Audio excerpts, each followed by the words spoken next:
So yan, pansin nyo rito sa shop, nag-iisa lang yung motor na ginagawa.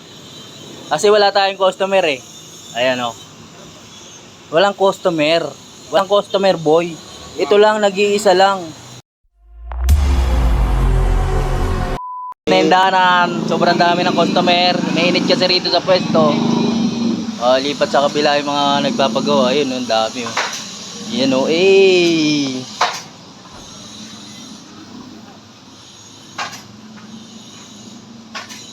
So yan, voltmeter.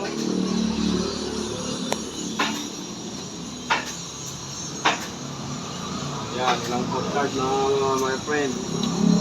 Ayan, 12.4. Ibig sabihin, may karga.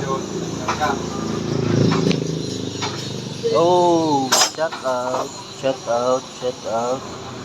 Ito, Mio Sporty wiring to. Ayan. Inatyat ng pusa. So ayan o. Ngat-ngat ng pusi. Medyo maraming customer. So dito sa kabila, meron din mga pwesto. Mainit ka sa pwesto.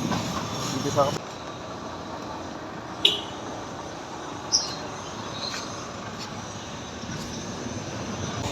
Ito, isa nagtsatsaga rito kahit mainit. Yan o. So yan, pansin nyo rito sa shop, nag-iisa lang yung motor na ginagawa. Kasi wala tayong customer eh. Ayan o. Walang customer. Walang customer boy. Ito lang, nag-iisa lang. Oh. Diba? Ganyan lang yun eh. Pero pag tinignan nyo yung kabilang kalsada, halos nandun yung mga ginagawa. Oh, diba? Kasi sobrang init eh. Ayan, hanggang dun oh. Doon sa kabila, hanggang dun. Doon sa kabila oh. O diba? Sobrang init kasi. Kaya hindi tayo nawawalan ng mga nagpapagawa. Hanggang dun sa kabila, ayun. Kabilang gate, meron din. Kita mo yung araw, tirik na tirik. Eh no. Ibig sabihin, mainit. Oh. Pasabihin niya, wala mga customer ha. O, ito yung sa tools natin. Shout out yan. Kaya ka kita nakita. Shout out mo na dyan. Dapat ko lang po yan guys. Ay, pag-order kayo ng tools dito kay Chris.